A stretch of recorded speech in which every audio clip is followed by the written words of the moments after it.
on sait que les équipements informatiques dans les collèges ont été bien développés, c'est-à-dire qu'en 10 ans, le nombre d'équipements a doublé.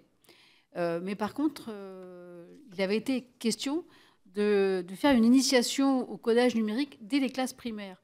Et quand on parle de ségrégation, de sexisme ou de discrimination entre filles et garçons sur ces questions informatiques, je pense que plus on les prend petits, et plus ce sera tout à fait naturel pour les enfants, que ce soit filles ou garçons, de travailler sur ces questions informatiques.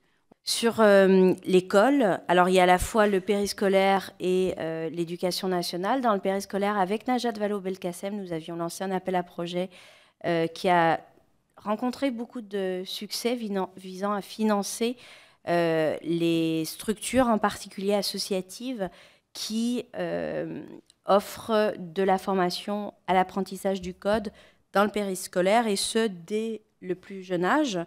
Et donc aujourd'hui, ces formations, elles sont disponibles, elles sont en place, elles sont financées, mais plus largement, le plan numérique à l'école, qui avait été annoncé par le président de la République cette année, porté par la ministre de l'Éducation nationale, a prévu d'introduire l'apprentissage du code dans les programmes officiels dès la rentrée de septembre 2016. Alors, et ça sera déterminant, puisqu'effectivement, il ne faut pas uniquement que cet apprentissage du code se fasse sur une base volontaire, mais que ça fasse partie du cursus classique des apprentissages pour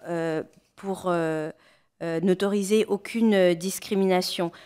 Ce plan numérique à l'école, il vise non seulement l'équipement, ça c'est classique, mais nous sommes très loin d'un grand plan tablette tel qu'il a pu en être question en d'autres temps. L'accent est très mis sur la formation des enseignants. Ce sont 24 millions d'euros dans le cadre de ce plan qui sont dédiés uniquement à la formation des enseignants et aussi à la formation des formateurs. Et aussi 40 millions d'euros dédiés aux ressources pédagogiques numériques. Et c'est là que je crois que, notamment ouvertes sur des startups, sur des entreprises innovantes qui auraient des idées de nouvelles applications disponibles pour les professeurs, pour les familles, pour les élèves et les enfants. Et c'est là que peut-être il y a un outil d'innovation sociale à utiliser pour répondre précisément à ce défi de l'inclusion des petites filles et des jeunes filles dans le cadre scolaire.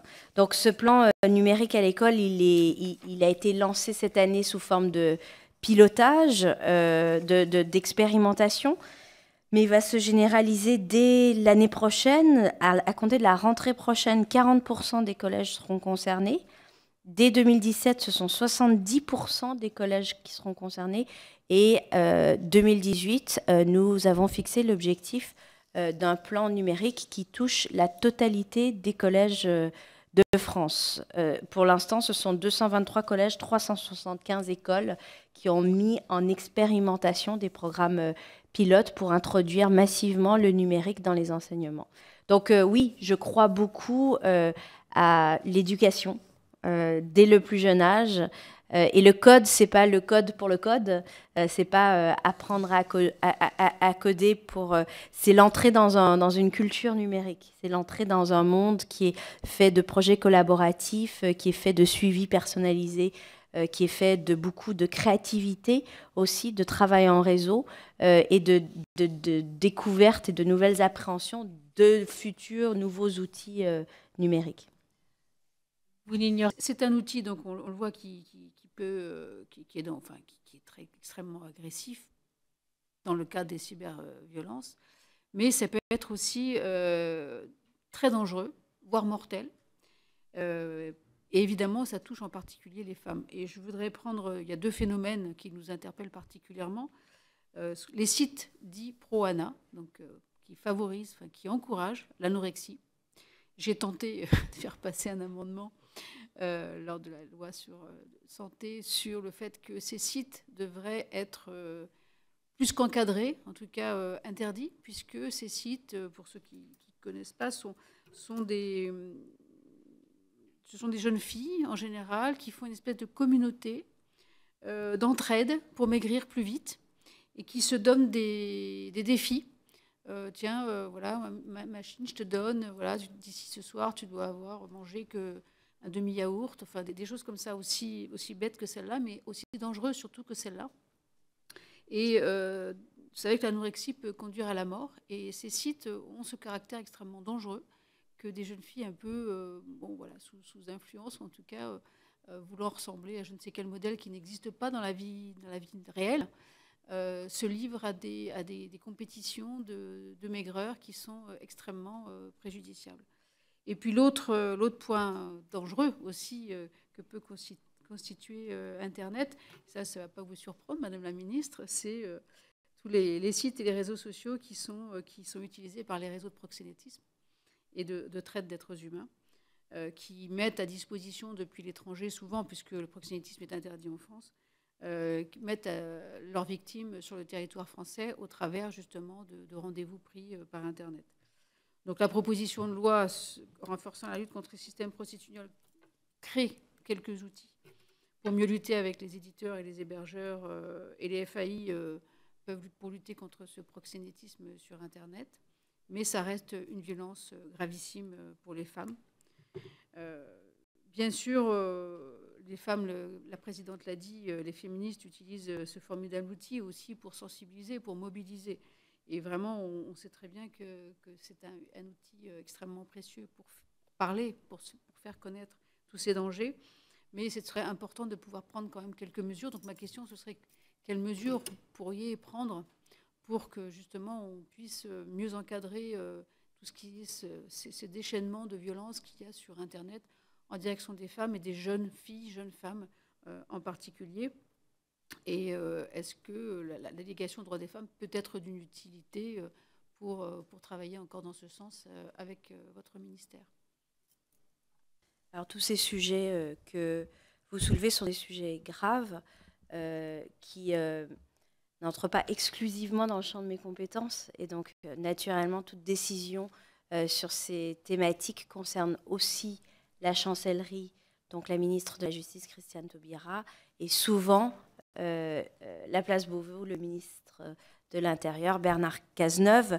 Mais nous travaillons en bonne intelligence pour trouver des solutions communes. Peut-être un point sur l'état actuel du droit, notamment concernant le harcèlement, concernant le proxénétisme, et ensuite un commentaire sur la remarque de monsieur le député Breillet. Sur le harcèlement, c'est la loi égalité femmes-hommes qui a introduit cette nouvelle disposition concernant le harcèlement en ligne. Il est difficile à ce stade, et pourtant ça fait près d'1 an et demi que la loi est entrée en vigueur, d'avoir un retour sur l'effectivité de son application.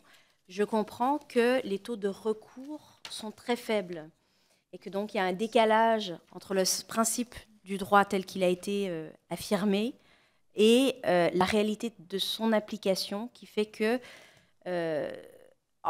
peu de femmes ont recours à cette disposition. Je peux préciser, nous avons interrogé le ministère de la Justice suite aux dispositions de la loi de 2014. Alors, ils ont une difficulté, c'est que les éléments dont le ministère dispose sont basés sur une nomenclature de regroupement des affaires qui ne permet pas de les isoler complètement, nous disent-ils. Cependant, des infractions créées par la loi de 2014 sont trop récentes pour disposer d'un chiffre représentatif. Il y en aurait eu 2 condamnations. Une pour envoi réitéré de messages malveillants émis par la voie de communication électronique et une pour harcèlement d'une personne sans incapacité pour des propos répétés ayant pour objet une dégradation de la qualité de vie et de la santé. Donc, c'est ce que le ministère vient de nous faire savoir. Oui. Donc, vous voyez, ça confirme. Donc, vous voyez, ça confirme effectivement ce qui m'avait été transmis. Et si la délégation peut avoir un rôle utile, c'est notamment dans le suivi de l'application du droit des contentieux qui concernent ce sujet. Je comprends mal comment il n'est pas possible d'isoler un type de délit, même lorsqu'il y a un grand nombre de délits qui sont concernés. Ça, l'informatique sait faire ça.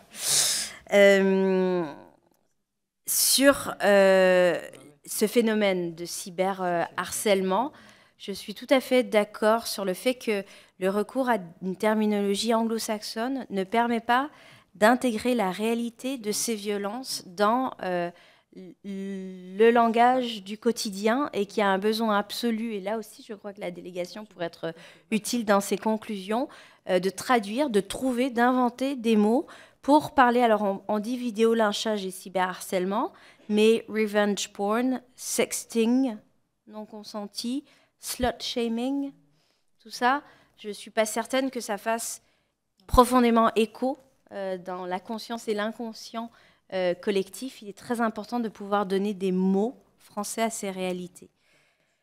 Donc, j'ai une des pistes qui est envisagée s'il fallait aller plus loin en droit, ça serait l'introduction d'une circonstance aggravante au délit déjà prévu à l'article 226-1 du Code pénal, qui sanctionne comme un délit le fait de fixer, d'enregistrer, de transmettre sans le consentement de la personne l'image de celle-ci lorsqu'elle se trouve dans un lieu privé ou dans un lieu confidentiel.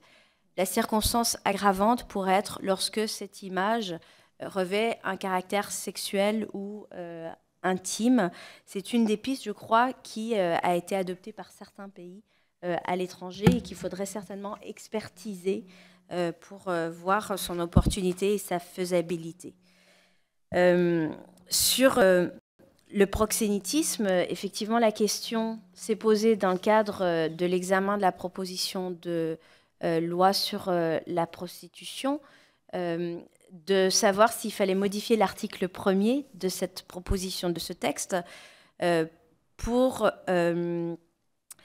intégrer la possibilité de retrait, et je parle sous le contrôle de Maud Olivier qui doit me corriger si je ne m'exprime pas avec exactitude d'un point de vue juridique, la possibilité de retrait administratif du contenu de sites Internet qui recourrait au proxénétisme ou qui ferait la promotion du proxénétisme. La réponse qui a été celle du gouvernement est de dire oui, naturellement, à la lutte contre ce type de contenu qui est illicite en droit, et ce caractère illégal sera renforcé plus encore par l'adoption de la proposition de loi, mais pas sans recours au juge judiciaire. Pourquoi ? Parce que ce recours, il est une garantie des libertés fondamentales et qu'il doit être évité uniquement en cas d'extrême urgence. C'est la raison pour laquelle le droit français a choisi de limiter cette extrême urgence à 2 cas de figure que sont la lutte contre le terrorisme et la pédopornographie, la pédophilie. Et on sent bien qu'en matière de cyberharcèlement, de proxénétisme, on est face à des phénomènes qui sont plus, qui demandent plus, comment dire, d'examen et d'analyse dans la qualification juridique que lorsqu'il s'agit de terrorisme, par exemple, ou de pédopornographie, et que le recours au juge comme garantie fondamentale reste essentiel. Cela n'enlève en rien la légitimité de l'objectif qui est poursuivi. Tout ne relève pas de la loi, et on voit bien que parfois modifier la loi ne suffit pas à modifier les comportements. Demain matin, avec le Premier ministre à Matignon, nous recevrons les représentants des grandes entreprises de l'Internet, c'est Google, Apple, Facebook, Twitter et Microsoft en l'occurrence. Alors, pas sur les questions de fiscalité, mais sur le sujet notamment de la coopération avec les forces de l'ordre, et alors pour ma part de la mobilisation citoyenne en cas de crise grave, notamment d'attaques terroristes, mais aussi plus largement sur l'état de la coopération avec les forces de l'ordre. Et cette coopération prend en particulier la forme du retrait de contenu illicite.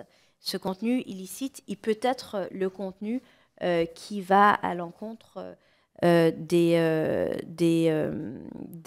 la dignité humaine et notamment des droits des femmes. Pour ma part, j'estime que le problème se situe moins aujourd'hui dans l'état du droit que dans sa bonne et effective application. Pourquoi ? Parce que Je crois que les obligations qui pèsent sur ces entreprises économiques sont déjà présentes et réelles et qu'il faut à un moment se poser la question de décharger sur des acteurs économiques privés la responsabilité que de faire respecter le droit et d'émettre un avis concernant cet arbitrage entre liberté d'expression et respect de l'ordre public et de la sécurité et de la dignité humaine, et que c'est aux autorités publiques qu'il appartient en réalité de se prononcer sur ces cas. Sauf que la réalité, c'est qu'un Facebook, par exemple, reçoit 120 000 notifications de demandes de retrait de contenu illicite par jour, et qu'un Facebook aujourd'hui a la capacité, notamment technique, de traiter ces demandes que n'ont pas dans ces proportions les forces de l'ordre françaises. D'où la nécessité d'une coopération qui soit la plus effective possible. Aujourd'hui, il faudrait quand même que les notifications qui sont effectuées directement auprès des forces de police, je pense en particulier à la plateforme Pharos, soient plus systématiques. Et cela peut passer par d'abord une simplification de l'interface de cette plateforme que peu de gens connaissent. Donc il faut aujourd'hui aller sur le site internet, il faut répondre à une série de questions, c'est assez long, c'est un peu complexe. Et je crois qu'il y a vraiment moyen de travailler sur la simplification de l'accès à la procédure de notification lorsqu'on demande le retrait de contenu.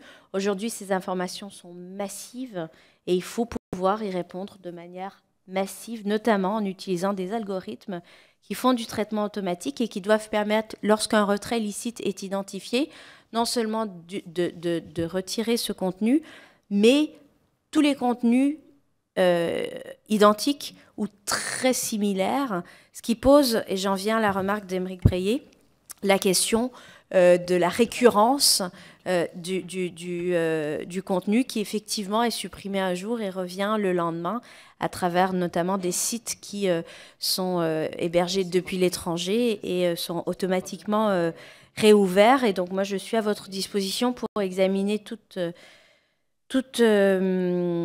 initiative que pourraient avoir les députés ou la délégation en ce sens. Et c'est un sujet sur lequel il faudrait certainement travailler, notamment avec les représentants des entreprises que j'ai citées, puisque eux ont des manières de traitement qui sont beaucoup plus automatisées et qui doivent permettre là aussi de lutter contre ce genre de phénomène. Oui, mais on a vu que parfois, ils pouvaient fermer ou interdire des photos lorsqu'elles leur paraissent trop osées. Et aux États-Unis, ça peut venir assez vite. Par contre, puisqu'il y avait une photographie qui était parue, où un homme était devant une femme nue, la femme nue avait été effacée, mais il avait une pancarte antisémite ou raciste, et celle-ci n'avait pas été effacée. Donc, il faut qu'aussi on voit ce qu'on a fait. Est-ce que ce qui est aussi une forme de violence à l'égard des femmes lorsque une politique pudibonde de censure est utilisée, alors même qu'on accepte des vidéos de décapitation ou des sites internet qui font l'apologie du terrorisme. Sans abuser de votre temps, il semblerait que dans l'avant-projet de loi, qui n'est qu'un ovni, si j'ai bien compris, il y aurait une procédure accélérée pour le droit à l'oubli pour les mineurs. Nous sommes très intéressés pour les mineurs et pour les majeurs, parce que c'est vrai que la loi permet de poursuivre en cas d'usage sans consentement de photos, mais vous pouvez, d'une part, dans la sphère privée, les photos, vous ne donnez pas toujours votre consentement, et alors après, on fait la distinction entre sphère privée et ce qui ne l'est pas, mais surtout, vous pouvez avoir consenti à des photos à un moment de votre vie, parce que vous étiez avec quelqu'un, et c'est ce que nous ont dit les avocats, et puis 10 ans après, vous vous séparez, et là, l'un des deux fait violence en mettant dans le public des photos personnelles et intimes qui n'étaient pas du tout prévues et où on n'avait jamais demandé. À l'époque, il pouvait y avoir consentement pour faire ces photos, pour faire ces clichés. sachant qu'il n'y avait jamais eu sans doute consentement pour qu'elle soit diffusée. Ça, c'est peut-être que c'est... Mais je lisais toujours dans la réponse du ministère qu'il y avait eu 19 condamnations prononcées en 2014 pour infraction à la diffusion d'images relatives à atteinte à l'intégrité de la personne, sans pouvoir, là aussi, discerner si c'est des violences sexuelles, etc. Mais j'avoue que 19 condamnations en 2014 pour des images, ça me paraît pas énorme quand on connaît les violences dont peuvent être victimes, et particulièrement des femmes, actuellement dans un certain nombre de couples qui se séparent, ou pas se séparent, mais qui ont été ensemble à un moment. Et on nous a cité des cas de femmes qui étaient détruites dans leur vie professionnelle et personnelle. Donc, le droit à l'oubli pour mineurs et pour autres. Et après, on vous lâchera, Madame la Ministre. On vous oubliera. Alors, pas trop, j'espère. Je vais bientôt revenir avec mon ovni. Oui, ah oui, la question du droit à l'oubli, elle est essentielle. On peut regretter qu'il ait fallu attendre un jugement européen pour que les États membres de l'Union européenne décident enfin d'accélérer le calendrier d'adoption du règlement européen relatif aux données personnelles qui doit traiter de cette question pour l'harmoniser au niveau européen. D'où la difficulté de l'exercice d'articulation entre le droit national français et ce droit européen au moment où le règlement est encore en cours de discussion, mais susceptible d'être adopté très prochainement, c'est-à-dire d'ici la fin de l'année ou au premier trimestre de l'année prochaine au plus tard. D'où le choix qui a été fait par le gouvernement, d'abord de cranter le sujet dans ce texte, dans ce projet de loi pour une République numérique, puisqu'il s'agit quand même d'aller vite sur un sujet pressant, dans la mesure où le règlement en question, même si en théorie il est d'applicabilité directe, en réalité entrera véritablement en vigueur pas avant 2 ans après son adoption. Et puis où c'est un sujet qui concerne l'ensemble de nos concitoyens, et je crois que la demande d'agir est très forte. Nous avons donc fait le choix de cranter le sujet en l'introduisant par le droit à l'oubli pour les mineurs. Pourquoi ? Parce que c'est une manière de ne pas anticiper trop l'adoption du règlement avant que le texte soit complètement finalisé. Et le choix qui est fait est purement procédural. C'est celui de fournir une procédure accélérée de traitement des demandes auprès de la CNIL lorsque les informations personnelles concernaient un mineur à la date où ces informations ont été postées sur Internet. Donc c'est l'angle qui est choisi à ce stade. Peut-être sera-t-il amené à évoluer en fonction du calendrier des négociations européennes et du contenu définitif qui sera adopté par l'ensemble des États membres. Donc l'adresse du mineur sera à faire à la CNIL. Tout à fait. Pour effacer des données dont il voudrait voir disparaître. Tout à fait, avec une procédure très simplifiée et très accélérée pour là aussi rendre l'accès à la justice et l'application du droit plus effectif. Je crois que à l'heure d'Internet, nous sommes vraiment dans cette problématique de l'effectivité du droit. Le droit, il est là, mais se protéger, aujourd'hui, ça prend du temps, ça prend de l'argent, ça prend des conseils, des avocats, et ce n'est pas totalement en phase avec l'immédiateté qui prime dans le temps d'Internet. Là, les mineurs s'adressant à la CNIL, c'est la CNIL qui fera la... Tout à... Voilà, exactement. Oui, mais je veux dire que c'est la CNIL, c'est la CNIL en tant qu'autorité administrative indépendante qui continuera de traiter, en tout cas dans un premier temps, les demandes, quitte à ce que ça parte en contentieux plus tard. D'accord. Non, mais